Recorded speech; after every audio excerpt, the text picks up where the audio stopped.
Hello and welcome to another new episode of Vishal classes. मैं Vishal sir continue करने जा रहा हूँ 12th standard secretarial practice first chapter का 4th पार्ट। कैपिटल स्ट्रक्चर के बारे में आज स्टडी करने वाले हम लोग। इसके पहले 3 पार्ट के वीडियोस मेरे चैनल पे अवेलेबल है, तो आप मेरे चैनल पे जाके देख सकते हो, या फिर मैं इस वीडियो के नीचे तीनों जो वीडियो है तीनों पार्ट के लिंक डिस्क्रिप्शन में दे दूंगा। तो चलिए स्टार्ट करते हैं। First of all let's talk about capital. Capital वो पैसा होता है जो बिजनेस के स्टार्टिंग में लगता है और उसी पैसे के साथ हम बिजनेस को स्टार्ट करते हैं। अब कैपिटल जो है वो हमारा खुद का हो सकता है, जिसको हम लोग ओन्ड कैपिटल बोलते हैं, या फिर किसी से लिया हुआ कैपिटल हो सकता है, जैसे बोरोड कैपिटल बोलते हैं। अब ओन्ड कैपिटल में आता है हमारा equity share, preference share, reserve and surplus. अब इक्विटी शेयर, प्रेफरेंस शेयर क्या होता है, इसके बारे में हम आगे के चैप्टर्स में डिटेल में एक्सप्लेन करूंगा मैं आपको।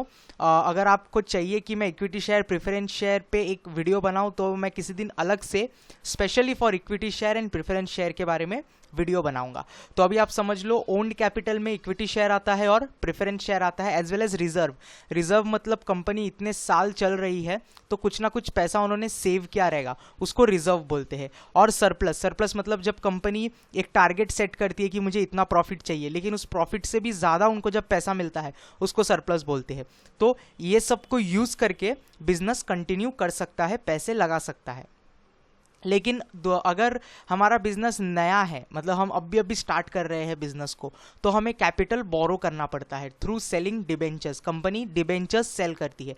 अब डिबेंचर एक टाइप का इंस्ट्रूमेंट होता है जो लोगों को दिया जाता है और बदले में पैसे लिए जाते हैं। एक डिबेंचर, फॉर एग्जांपल मैं आपको बोलूँ, एक डिबेंचर 1000 रुपीज़ का है, तो कोई इंसान 1000 रुपीज़ कंपनी को देगा और बदले में एक डिबेंचर खरीदेगा। अब उस डिबेंचर पे उस इंसान को इंटरेस्ट मिलेगा। जैसे उसने 1000 रुपीज़ इंटरेस्ट किया, जब उसका डिबेंचर का पीरियड कंप्लीट हो जाएगा, फॉर एग्जांपल मैं आपको बताता हूँ 1 साल, तो उसने 1000 रुपया दिया जनवरी को, 1 साल कंप्लीट हो जाएगा, 31 दिसंबर को कंपनी बोलेगी कि तुम्हें 1000, उसके साथ इंटरेस्ट मिलेगा 200। तो 1000 रुपीज़ इंटरेस्ट करने पे 1 साल बाद मुझे कितना मिल रहा है, 1200, 200 रुपये का इंटरेस्ट मिल रहा है। सेम वे कंपनी लोन उठा सकती है। तो ये जो पूरा कॉम्बिनेशन है बोरोड कैपिटल का, ओन्ड कैपिटल का, जिससे कंपनी चलता है, इसी को हम लोग कैपिटल स्ट्रक्चर बोलते हैं। इसको सिक्योरिटी मिक्स भी कहा जाता है। ओके, सो डेफिनेशन देखेंगे हम लोग। सबसे इजी डेफिनेशन दिया है R.H. वेसल ने, long term sources of funds employed in a business enterprise. तो long term source of fund जब बिजनेस में लगता है, मतलब बहुत लंबे समय का कोई फंड हम लगा रहे हैं बिजनेस में, बिजनेस चलाने के लिए, उसको हम लोग कैपिटल स्ट्रक्चर बोलते हैं। कैपिटल स्ट्रक्चर के कुछ कंपोनेंट्स हम लोग देखेंगे। There are 4 basic component of capital structure. 4 basic component होते हैं कैपिटल स्ट्रक्चर के। सबसे पहला होता है इक्विटी शेयर कैपिटल। ये सबसे बेस्ट होता है। इक्विटी शेयर कैपिटल में क्या होता है, कुछ शेयर होल्डर्स आपकी कंपनी के इक्विटी शेयर्स खरीदते हैं। इक्विटी शेयर्स खरीदने पे वो लोग कुछ पैसा आपकी कंपनी को देते हैं, जिसके बदले में उनको शेयर्स मिलते हैं। अब शेयर लेने से बेनिफिट क्या होता है, वो लोग आपकी कंपनी को पैसा क्यों देते हैं, जब वो लोग आपकी कंपनी को पैसा देंगे, आपको पैसा मिलेगा, आप उस पैसे को यूज़ करके बिजनेस ऑपरेट करोगे। बिजनेस ऑपरेट करने के बाद आपको प्रॉफिट मिलेगा। अब उस प्रॉफिट में से जितने भी लोगों ने आपके बिजनेस को शेयर दिया है, उस प्रॉफिट का हिस्सा उनके साथ आप शेयर करोगे, जिसको हम लोग डिविडेंड बोलते हैं। प्रॉफिट के छोटे छोटे टुकड़े बनाए जाते हैं, जिसको डिविडेंड बोला जाता है, और वो डिविडेंड उन लोगों को दिया जाता है। तो ये एक बहुत अच्छा सोर्स है, और ये बहुत ज़्यादा मतलब हर बिजनेस में लगता ही है, इक्विटी शेयर्स होते ही होते हैं। अब इनका सबसे बड़ा फॉल्ट ये होता है कि इनको जो डिविडेंड मिलता है, मतलब प्रॉफिट का जो हिस्सा मिलता है इनको, ये फ्लक्चुएटिंग रेट पे होता है, मतलब हमेशा सेम नहीं होता। अगर कंपनी बहुत ज़्यादा प्रॉफिट करेगी तो इनको डिविडेंड भी बहुत ज़्यादा मिलेगा, अगर कंपनी लॉस करेगी तो इनको डिविडेंड कम मिलेगा। कभी कभी ऐसा कंडीशन होता है कि इक्विटी शेयर कैपिटल होल्डर्स को डिविडेंड मिलता ही नहीं है। जब कंपनी लॉस में चली जाती है तो इनको अगर हमें डिविडेंड नहीं दूंगा तो ये मुझसे क्वेश्चन नहीं करेंगे। वहीं पे प्रेफरेंस शेयर कैपिटल आता है जो दूसरा, वो पूरा इक्विटी शेयर कैपिटल के अलग एकदम उल्टा है। प्रेफरेंस शेयर कैपिटल वालों को डिविडेंड जो है, इनका भी सेम काम होता है, ये लोग भी आपके कंपनी में पैसा लगाते हैं, शेयर खरीदते हैं, लेकिन इनको प्रेफरेंस शेयर इसीलिए कहा जाता है क्योंकि इनको प्रेफरेंस दिया जाता है, प्रायोरिटी दिया जाता है।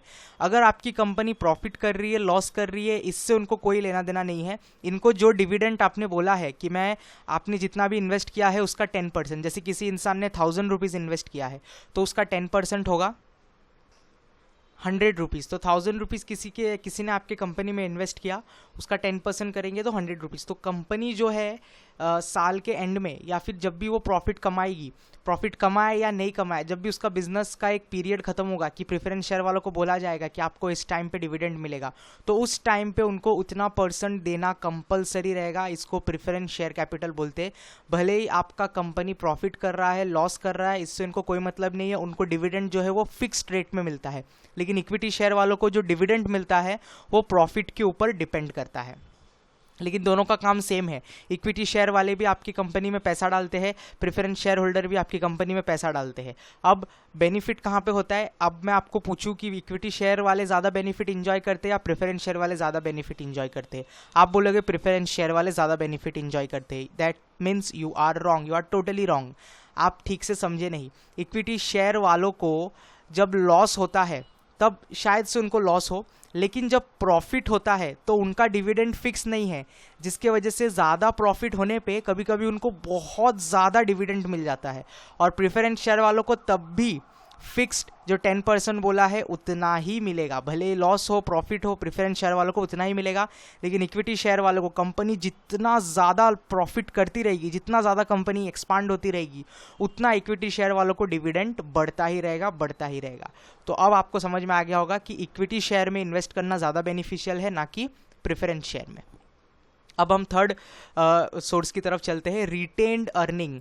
अब रिटेन्ड अर्निंग क्या होता है? It is nothing but ploughing back of profit. आपने पूरे साल भर जो भी कुछ बिजनेस किया है, जब कभी भी आपने बिजनेस किया है आपको प्रॉफिट हुआ होगा, उस प्रॉफिट को आपने वापस कंपनी में लगाया रहेगा, लेकिन कुछ ना कुछ आपने सेविंग किया होगा। तो जो प्रॉफिट आपके पास बचा हुआ रहता है उसी को यूज़ करके जब आप बिजनेस में वापस लगाते हो, आपका प्रॉफिट आप बिजनेस में खुद वापस लगाते हो, यूज़ करते हो, और प्रॉफिट का पैसा यूज़ करके बिजनेस रन किया जाता है, तब हम उसको रिटेन्ड अर्निंग बोलते हैं। उसके बाद आता है बोरोड कैपिटल। बोरोड कैपिटल मतलब ये दूसरे से लिया जाने वाला पैसा होता है। सबसे पहले होता है डिबेंचर। डिबेंचर में लोग आपकी कंपनी में पैसा डालते हैं और डिबेंचर खरीदते हैं। अब आप बोलोगे कि डिबेंचर और इक्विटी शेयर, प्रेफरेंस शेयर में क्या अंतर है?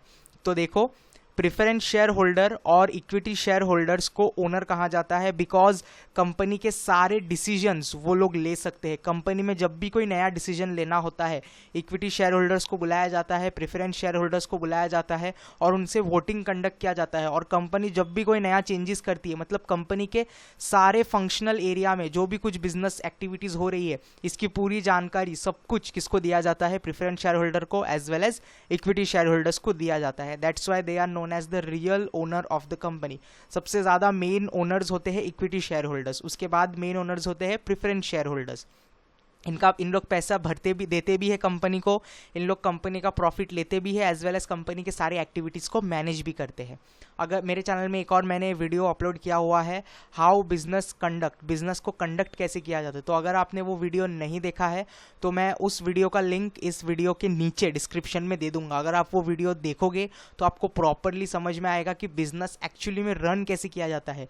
पहले शेयर होल्डर्स होते हैं, उसके बाद बोर्ड ऑफ डायरेक्टर्स होते हैं, उसके बाद सेक्रेटरी को रखा जाता है, सेक्रेटरी का क्या काम होता है, उसी वजह से हमें ये सब्जेक्ट है, सेक्रेटेरियल प्रैक्टिस।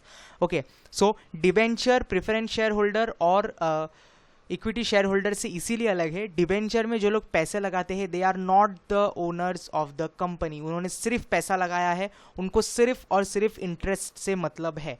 जैसे ही टाइम आएगा उनको इंटरेस्ट दे देना है, काम खत्म। वो लोग कंपनी में कोई भी मैटर पे उनका दिमाग नहीं लगा सकते, पार्टिसिपेट नहीं कर सकते, वोटिंग राइट्स नहीं होता, उन लोग कुछ भी नहीं कर सकते। They are just like outsider person. उसके बाद होता है टर्म लोन। टर्म लोन जो है वो बैंक या फिर अदर फाइनेंशियल इंस्टीट्यूशंस प्रोवाइड करती है। बैंक से भी हम लोन ले सकते हैं, या फिर बहुत से ऐसे स्पेशल टाइप्स के बैंक होते हैं जो सिर्फ बिजनेस को ही लोन प्रोवाइड करते हैं, तो वो बैंक को हम अदर फाइनेंशियल इंस्टीट्यूशन कहते हैं। सो इसके लिए लास्ट में आपको एक बैलेंस शीट दिया हुआ है, अभी आपको यहाँ पे दिख रहा होगा। शेयर कैपिटल है, रिजर्व एंड सरप्लस है, फिक्स्ड असेट कितना है कंपनी का, करंट असेट कितना है कंपनी का, लिएबिलिटी क्या है। तो अगर आप अकाउंट्स पढ़े हो तो आपको बहुत अच्छे से समझ में आएगा कि बैलेंस शीट क्या होता है। अगर आपको और डीप में जानना है व्हाट इज़ बैलेंस शीट, तो मेरे ही चैनल पे एक और वीडियो मैंने बना के रखा है कि बैलेंस शीट एक्चुअली में क्या होता है, कब प्रिपेयर किया जाता है, क्यों प्रिपेयर किया जाता है, क्या क्या उसमें होता है। तो वो वाला वीडियो भी आप देख सकते हो। उस वीडियो का जो लिंक है वो भी मैं मेरे इस वीडियो के नीचे डिस्क्रिप्शन में दे दूंगा, ठीक है। So I think we have completed the chapter. Distinguish between है जो आप इजीली पढ़ के कर सकते हो। फिक्स्ड कैपिटल क्या होता है, वर्किंग कैपिटल क्या होता है, एक बार आप रीड आउट करोगे तो आप समझ जाओगे। And here we completed the first chapter of SP. Fourth part था, कंक्लूडिंग पार्ट है ये। नेक्स्ट आपको वापस से 12th स्टैंडर्ड का ही मैं एक और वीडियो बनाने वाला हूँ। तो आप मुझे सजेस्ट करना कमेंट में कि मैं कौन से सब्जेक्ट का वीडियो बनाऊँ। अब जिस सब्जेक्ट का मुझे सबसे ज़्यादा कमेंट आएगा कि इस सब्जेक्ट के ऊपर मुझे वीडियो बनाना है या इस चैप्टर के ऊपर वीडियो बनाना है, डेफिनेटली मैं उसी सब्जेक्ट के ऊपर वीडियो बनाऊँगा। अगर वीडियो आपको अच्छा लगा है तो प्लीज़ लाइक कर दो। डाउट है तो कमेंट सेक्शन में डाउट पूछो एंड सजेशंस भी दो कि क्या इम्प्रूव करना है या फिर क्या चीज़ें अच्छी आपको पसंद आई, तो मैं उस चीज़ पे ज़्यादा फोकस करूँगा। And subscribe to the channel, it's very important because if you not subscribe the channel you won't get any notification about the videos. So please channel को सब्सक्राइब कर दो, टोटली फ्री है, यूट्यूब पे subscription free है। तो बस press करना है आपको, सब्सक्राइब कर दो फटाफट, नए जो भी वीडियोस होंगे उसके नोटिफिकेशन आपको सबसे पहले मिलेंगे। So that's it for today, will meet in next episode. And हाँ, वीडियो को शेयर करना मत भूलना।